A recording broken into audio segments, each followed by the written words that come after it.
Hello বন্ধুরা, টুসি রান্নাবাটি চ্যানেলে সবাইকে স্বাগতম।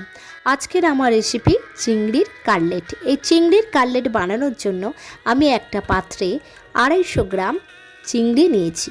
এই চিংড়িগুলো একটু মাঝারি সাইজে নিয়েছি।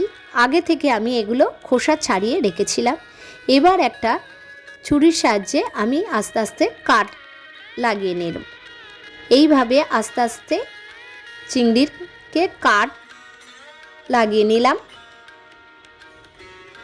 একে একে আমি প্রত্যেকটা চিংড়ি এইভাবে আমি কাট লাগিয়ে নিলাম, যাতে চিংড়ির পুরগুলো এর মধ্যে ভালোভাবে ঢুকে যেতে পারে। আমার সব চিংড়িগুলো কাট লাগিয়ে নেওয়া হয়ে গেছে। এবারে আমি একটা পুর তৈরি করে নেব। তার জন্য আমি কড়াইয়ে কিছুটা সর্ষের তেল দিয়ে দিলাম। তেলটা একটু গরম হয়ে গেলে ওখানে দুটো বড় সাইজের ছোট পেঁয়াজ ছোট ছোট কুচি করে কেটে আমি দিয়ে দিলাম। এখানে 1 টেবিল চামচ রসুন কুচি দিয়ে দিলাম, 2 টেবিল চামচ আদা কুচি দিয়ে দিলাম, 1 টেবিল চামচের মতো কাঁচা লঙ্কা কুচি আমি দিয়ে দিলাম।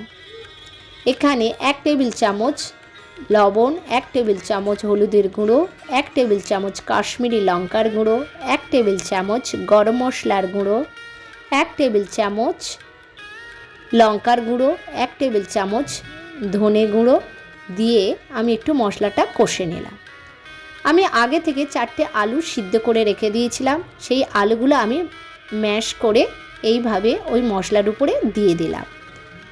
আস্তে আস্তে আমি পুরটা তৈরি করে নেব। পুরটা আমার রেডি হয়ে গেছে। আমি এবার একটা প্লেটে এটা নিয়ে কিছুক্ষণের জন্য ঠান্ডা করে রাখব। এখানে আমি একটা ব্যাটার তৈরি করে নেব। তার জন্য আমি একটা পাত্রে 2 টেবিল চামচ ময়দা নিয়েছি, 1.5 টেবিল চামচ কর্নফ্লাওয়ার নিয়েছি।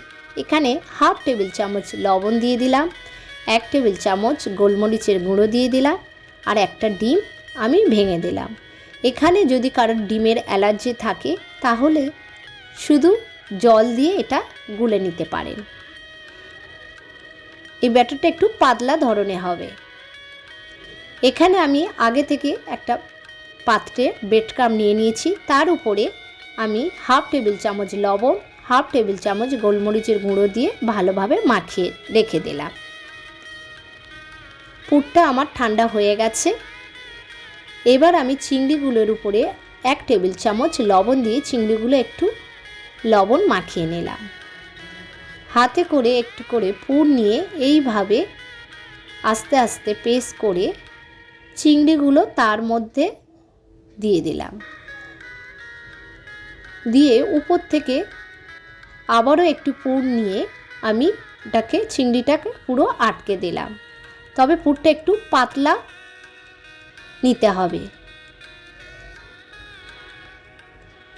এইভাবে আমি একে একে কাটলেটগুলো তৈরি করে নেব। সব কাটলেটগুলো আমার তৈরি হয়ে গেছে।